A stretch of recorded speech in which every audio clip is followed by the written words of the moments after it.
vous avez fait un long chemin pour arriver jusqu'ici. Alors ça me fait vraiment très plaisir à moi et à toute l'équipe qui est présente avec vous, que Aruna vous a présenté.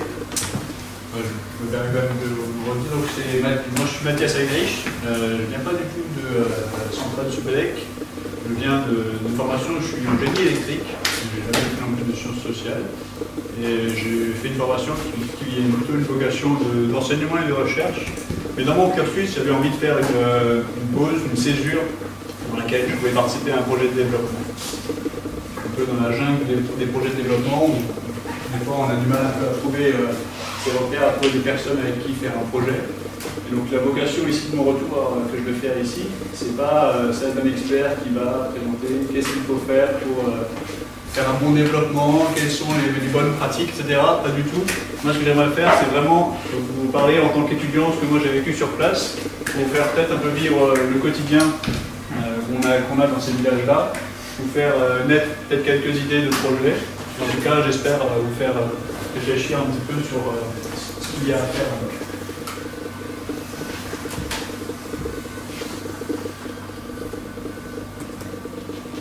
Donc, en parlant de chauffage solaire, on pourrait vite parler de technique, etc. Mais j'aimerais juste poser une question très terre à terre ici dans la salle. Est-ce que vous savez un petit peu près combien de temps il faudrait pour tirer de l'eau d'un flux? Parce que moi, je me suis frotté à la question, Simon aussi. Je veux juste savoir, est-ce que vous avez un peu un ordre de grandeur? Non? Ouais. Bon, je vais vous passer une petite vidéo. Elle n'est pas très longue. Elle va vous montrer un petit peu combien de temps moi j'ai mis, combien de temps Simon a mis, et la réponse. Je vous invite aussi à noter un peu les difficultés qu'il y a vraiment au quotidien à retirer de l'eau dans un flux.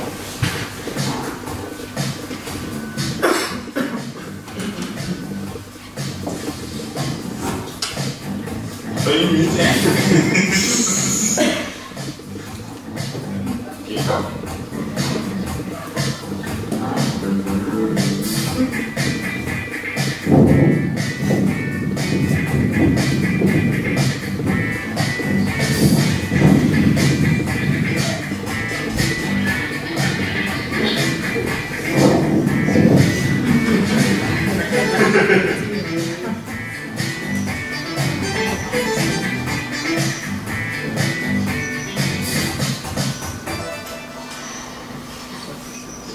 Vous l'aurez constaté, quand on a un peu plus de pratique, en moins de 10 secondes, on arrive à remonter un petit saut.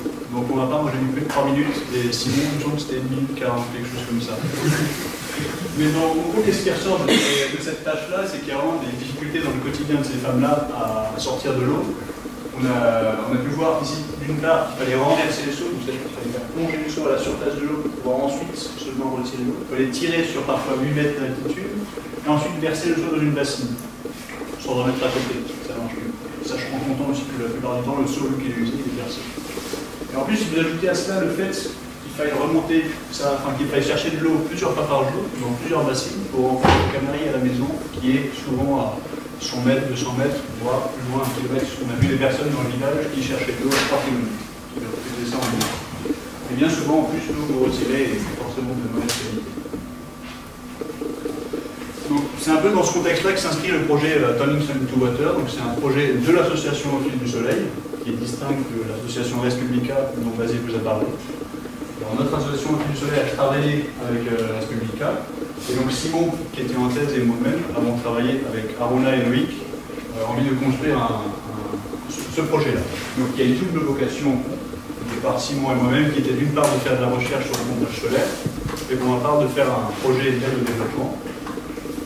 Mais il y avait aussi un petit troisième aspect que Aruna a très justement souligné sur la problématique du développement durable, qui était l'échange nord-sud. Si vous avez vu, Aruna a souligné un peu tous les posters qu'il y avait ici. Dans la continuité du projet Turning Sun into Water, j'ai pu aller au Burkina, d'autres étudiants sont allés au Burkina. Nous avons aussi eu des échanges avec des étudiants sur place. C'est vraiment une composante importante de ce projet-là. Et personnellement, en ressortant vraiment de ce voyage-là et des expériences, en termes de développement durable, je suis convaincu que les échanges nord-sud, aussi bien que culturels, c'était essentiellement des échanges culturels qu'il y avait ici, mais aussi économiques et techniques, sont vraiment très fructueux et intéressants. Donc le projet que nous avons réalisé consistait à installer une pompe solaire dans un village rural isolé. et à des études sociales et techniques, donc dans le domaine du photovoltaïque.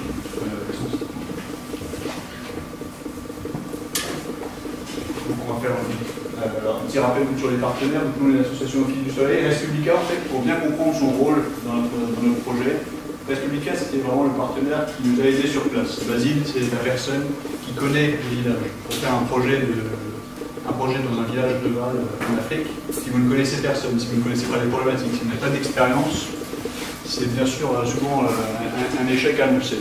Et c'est souvent effectivement ce qu'on peut trouver quand on a fait notre projet nous-mêmes. On nous a dit ah, j'ai un ami, il a fait un projet, là maintenant la pompe elle est cassée, c'est plus entretenu. Et effectivement en termes de durabilité, on a eu le maximum de chance. Res Publica était un partenaire nucléaire d'Argatex, c'était l'entreprise notamment de Armena et sa famille au Burkina, qui fait de l'installation de pompes solaires, qui a fait le travail de chantier sur place. Donc mon expérience au Burkina, j'ai passé à peu près 5 mois et demi, sachant que le projet est quand même court depuis mars 2017, donc c'est bien avant qu'on a réfléchi au projet.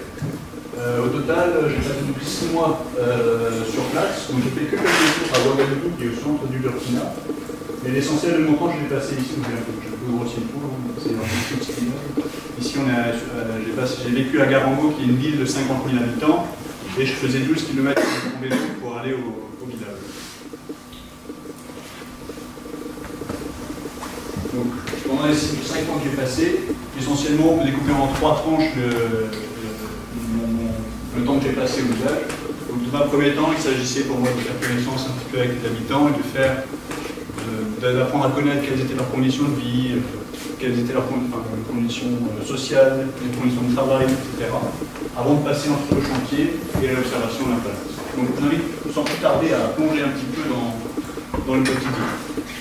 Donc Garango, c'est une ville, comme je disais, à 50 000 habitants, c'est la ville où on grandit Basile et Arona, c'est la ville d'origine. Quand on dit ville, on a parfois du mal à se représenter ce que c'est. On a quelques photos ici qui permettent un peu de voir.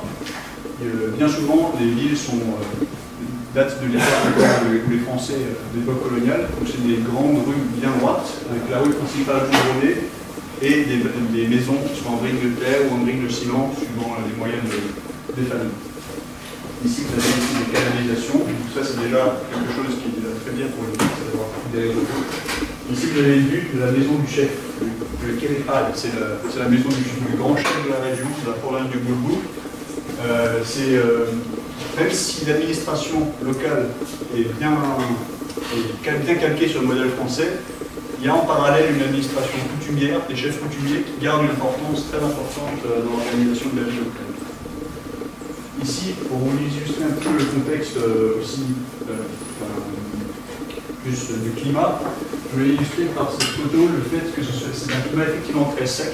Remarquez, on voit une terre qui est très sèche, mais qui en même temps illustre très bien que le fait que pendant la saison des pluies torrentielles marquent le paysage et rendent impossible en fait c'est une grande violence. On peut avoir des pluies extra violentes en saison des pluies et en saison sèche, vous avez du mal à cultiver quoi que ce soit. Vous manquez d'eau même pour boire. Le village de Gogma, lui, est situé à 12 km. Donc moi j'ai effectué le trajet tôt le matin à 6 h pour passer un peu frais en vélo. Et je rentrais par les temps à 13h-14h, un petit peu sous le soleil. Et le village de Gogma est assez étalé. C'est un village d'à peu près 1000 habitants. Chaque point bleu, c'est une concession du village. Voilà. Donc, je vais juste vous expliquer après ce que c'est une concession. Mais il faut savoir qu'en fait, dans le village, c'est qu'il y avait déjà quand même quelques pompes manuelles qui existaient. Dans les différentes sources d'eau qu'il y avait au village, il y avait des pots oranges, ce sont des puits qui sont creusés à ras du sol. C'est en fait simplement de l'eau qui est dans la couche poreuse du sol, qui est accessible. Ici, vous avez en jaune des puits qui sont creusés et renforcés. Si vous creusez un trou dans la terre pour faire un puits et que vous ne le renforcez pas, souvent votre puits s'effondre. En fait, ça arrive plus souvent qu'on croit. On peut se dire, si on a fait tous les efforts pour creuser un puits, on va vouloir le garder, on va le renforcer, mais ça coûte encore de l'argent de le renforcer. Donc, bien régulièrement, il y a des puits qui s'effondrent.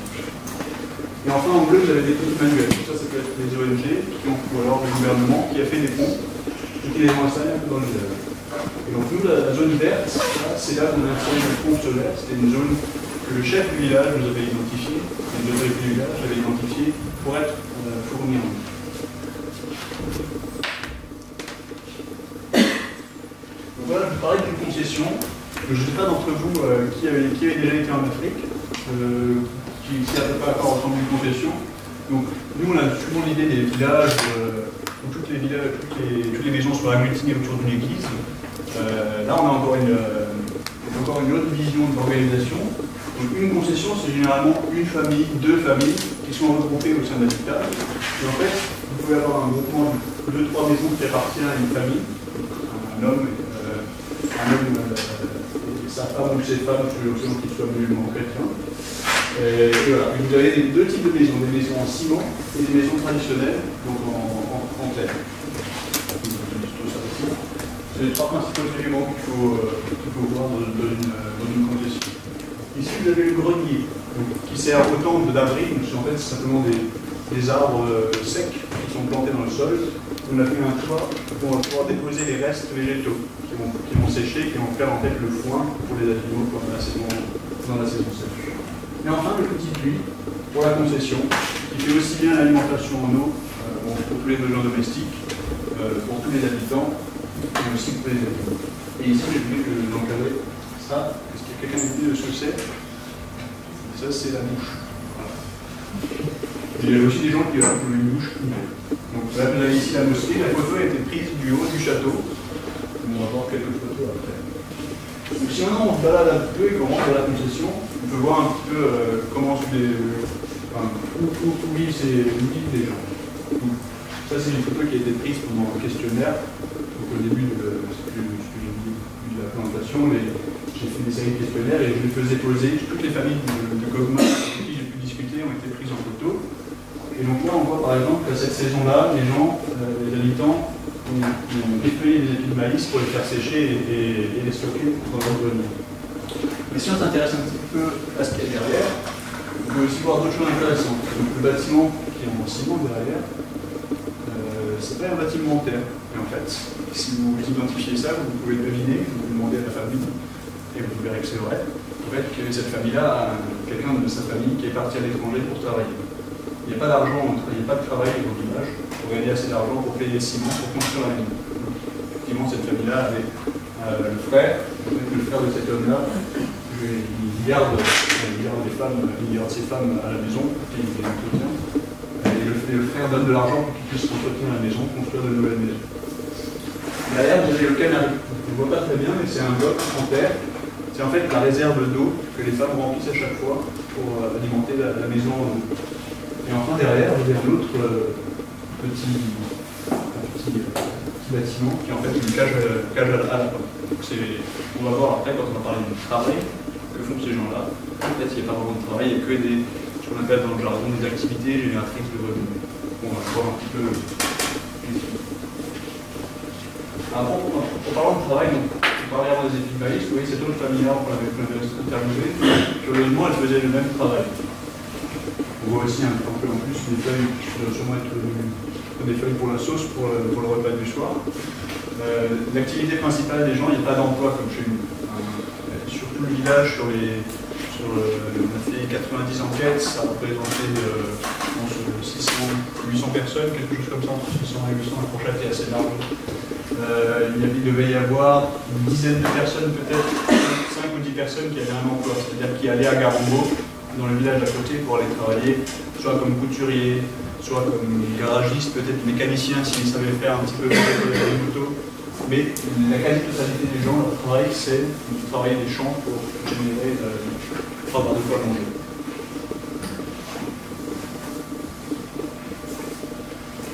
Petite exception, et alors ça m'a beaucoup surpris en Afrique, c'est comment travaillent les femmes. Les femmes ont une position vraiment très particulière.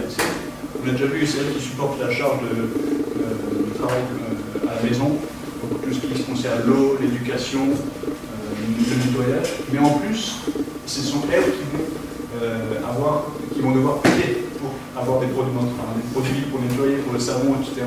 Donc elles vont en plus se charger de faire du maraîchage, ou alors devant d'autres produits. Par exemple, ici, sur le bord de la route, on voit les femmes qui ont une glacière, ou alors ça blanc ici, en fait, c'est de l'eau diluée avec de la farine de mil, un peu sucrée. Donc c'est de vendre des sucreries pour générer des revenus excédentaires.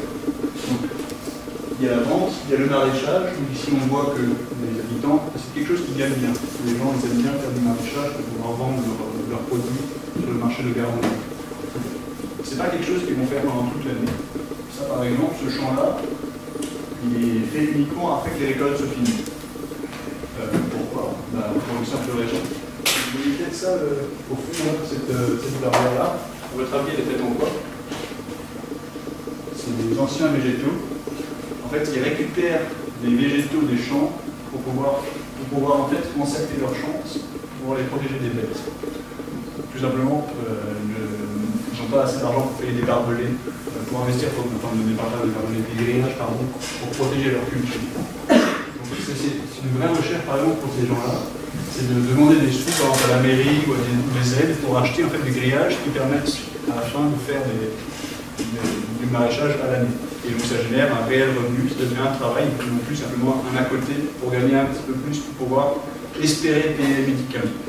Oui, parce qu'on n'a pas encore parlé de la santé. La santé, c'est vraiment un poste de dépense très important pour eux. Là, je vous mets juste une photo. C'est du sorgho rouge, par exemple, qui est arrivé à maturité en gros, parce que donc ça, le sorgho est utilisé pour faire le dôme. C'est la bière locale. On peut parler aussi de l'école. Cette photo, je l'aime bien, j'aime beaucoup, parce qu'elle illustre très bien les problématiques locales. Et le quotidien aussi des élèves. Donc on a déjà parlé dans la vidéo avec Basile des deux bâtiments d'école. Généralement les écoles qui sont construites, donc là il faut aussi construire par il y a un forage qui est dédié à l'école, et vous voyez ici, hop, on retrouve les femmes qui revendent leurs produits. Donc c'est des images, en fait, une fois qu'on a remarqué ces détails-là, dans les éléments quotidiens. On peut aussi remarquer le vélo. Le vélo qui était quand même présent sur pas mal de photos, tout simplement parce que c'est le moyen de transport utilisé. Il y a aussi la moto, mais utiliser la moto, ça consomme de l'essence, et le prix de l'essence est quasiment le même que chez nous, moins les taxes. Voici la photo d'une classe. Photo d'une classe, bon, je pense qu'on n'a pas le temps de compter, mais là on a environ 70-80 élèves. Et si on regarde un petit peu devant, on peut en voir rapidement qu'ils sont au sol. Donc l'objet de l'action de Respublica, c'est d'augmenter le nombre de classes pour pouvoir favoriser l'accès de tous à l'école dans des conditions convenables. Moi j'étais vraiment hyper interpellé par la manière, j'ai vraiment croisé des proviseurs héroïques dans leur gestion de l'établissement. C'est des gens qui ont un peu d'années, ils ont juste fait l'instruction des élèves. Déjà, ils sont obligés d'accepter, ils cotisent beaucoup leur cœur, ils sont obligés d'accepter des enfants parce qu'ils voient qu'ils ne peuvent pas payer, ils veulent aller en cours, donc ils n'ont pas assez d'argent. Et ils doivent après jouer avec le maigre budget qu'ils ont pour assurer les cours. Ils payent des vacataires en début d'année, ils essayent d'acheter des sacs de farine, de maïs pour pouvoir ensuite les nourrir pendant l'année. Mais au bout de 3-4 mois, généralement les réserves sont finies et ils font par exemple une demande de subvention à des associations comme Respublica pour ensuite permettre que l'école continue de tourner. Donc il y avait des échanges vraiment intéressants, j'ai pu le voir avec. Si on en parle maintenant un peu de l'eau, là j'avais fait des petites images pour vous montrer un peu les différences d'accès. Quand on parle de puits, les différentes qualités de puits. Vous avez des puits qui sont ras du sol, des puits qui sont chevelés, des puits qui sont en ciment, des puits qui sont en terre. En fait, chaque qualité de puits va faire en sorte que l'eau va être plus ou moins polluée. Donc ça peut être ici par exemple un puits qui est hors du sol, le vent peut ramener des excréments, des pailles qui sont polluées, alors que les sols sont plus couverts, sont plus protégés. On est d'accord, bien sûr, dans tous les cas, la meilleure moyen d'accès à l'eau, ça reste des forages. Là, vous avez un exemple de forage qui est déjà bien vécu. Vous voyez tous les murs qui sont mis ici, ont été détruits par les animaux, et en fait, finalement, l'espace d'accès à l'eau est plus du tout tracé. On pourrait encore parler, bien sûr, aussi de la charge d'eau, on a déjà parlé sur les femmes. Je peux passer par le temps, donc là, j'avais beaucoup aimé échanger avec cette famille-là. Les parents étaient un peu, la femme était handicapée, les filles supportaient l'essentiel de la charge de l'eau. Et ce que je voulais me retenir sur cette photo-là, c'est le mode de transport. Vous avez peut-être noté qu'il s'agissait de pomper de l'eau sur un puits, et pas de porter des bassines sur la tête. En fait, quand on regarde le mode de collecte, avec un seau, on peut facilement verser de l'eau dans une bassine. Mais quand c'est une version de c'est plus compliqué, à moins qu'on ait un peu de l'eau. On n'a pas là-bas. Là, c'est la théorie. Par contre, quand on s'agit de remplir un robinet, un forage avec une pompe manuelle, on peut remplir facilement un bidon, qui lui est transportable sur un vélo. Donc là, on a un bidon comme ça, mais souvent les femmes mettent avec des lanières en caoutchouc, donc ça c'est l'élément numéro 1 pour recoller là-bas, des lanières en caoutchouc, on peut tout attacher. On peut en mettre deux derrière, ce qui fait qu'on diminue le nombre de trajets et on diminue la fatigue pour les personnes. Donc c'était, en termes de diminution de fatigue, c'était vraiment intéressant. Donc moi, je veux aussi revenir un peu sur le chantier qui était le moment fort du projet. Avec quelques images. J'ai fait une petite vidéo qui vous permettra de faire un bon aperçu. Donc là, j'ai mis quelques images en bas du forage. Et on pourra en rediscuter. Donc là, je vous propose de passer une petite vidéo.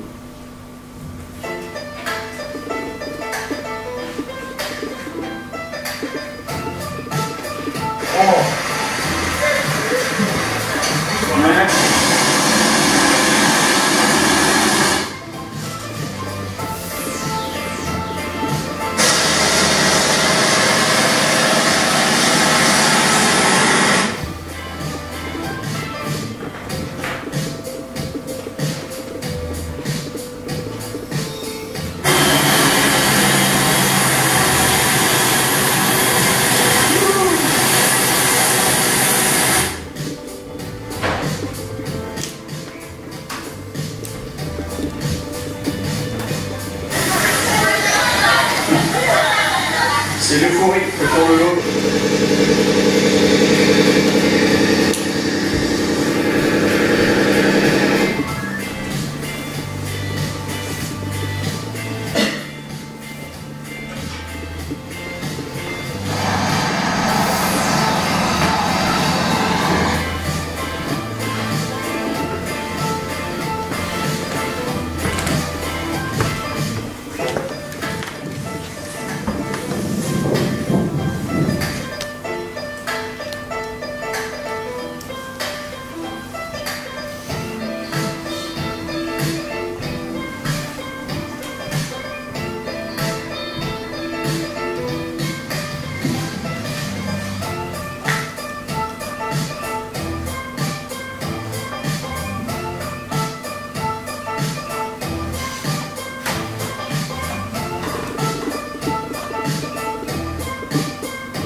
Voilà, donc, ça fait beaucoup de contenu en peu de temps.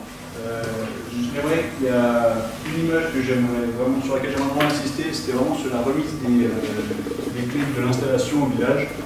C'est un point qu'on n'a pas encore abordé. Alors on a parlé de développement durable. Je pense qu'il n'y a pas de manière idéale de pouvoir développement durable. Nous, on a essayé de concevoir notre installation d'une part pour la recherche pour Simon, mais aussi à part égale comme une de développement. Et on a conçu l'installation pour qu'elle soit autogérée après par le village. Un bureau qu'on a suivi, qui a élu avec les femmes, des hommes qui vont se servir de la pompe, qui ont élu un bureau qui gère la pompe, qui gère les cotisations. On a fait au mieux pour gérer un contrat social un petit peu entre le village et son bureau pour qu'il gère l'installation. Et a priori, pour l'instant, les retours qu'on a sont pas mal. Donc, quelle suite pour ce projet-là? Donc, le bureau, comme je disais, prend la suite. Donc, là, vous avez une photo de la fête de remise des clés. Donc, il y avait bien sûr le village. Donc, quand il y a une fête dans le coin, tous les villages qui viennent pour voir ce qui se passe. Et l'association a aussi bien sûr envoyé déjà d'autres étudiants qui vont parler de leur projet. Moi, je vous propose juste de voir les deux petites photos là. Donc ça change le climat. C'est des photos qui datent de septembre, qui montrent un petit peu la variabilité du climat là-bas. Moi, ça m'a interpellé quand on a trouvé l'eau là-bas, de se dire que ça faisait des milliers d'années que les gens devaient être en galère d'eau, qu'il n'y avait pas d'eau, alors que c'était juste une possibilité technique de creuser à 50 mètres de fond pour donner une accessibilité. Donc il y a d'autres problématiques, c'est pas un encore beaucoup de choses à faire là-bas comme étude. Maintenant, c'est un projet qui m'a beaucoup plu, qui m'a beaucoup intéressé. Je voulais encore vous remercier merci vraiment pour votre soutien à tous. C'était la première fois que j'ai fait un projet de crowdfunding où j'étais en contact avec des gens que je ne connaissais pas, qui étaient super intéressés par le projet. Par la famille où j'étais, mais vraiment voir une communauté de 300 personnes qui suivent le projet, ça fait vraiment plaisir. Donc j'espère que j'ai apporté des éléments du projet qui vous ont plu, qui vous ont intéressé. Si vous avez des questions, je serais ravi d'y répondre et d'échanger avec vous. Merci beaucoup.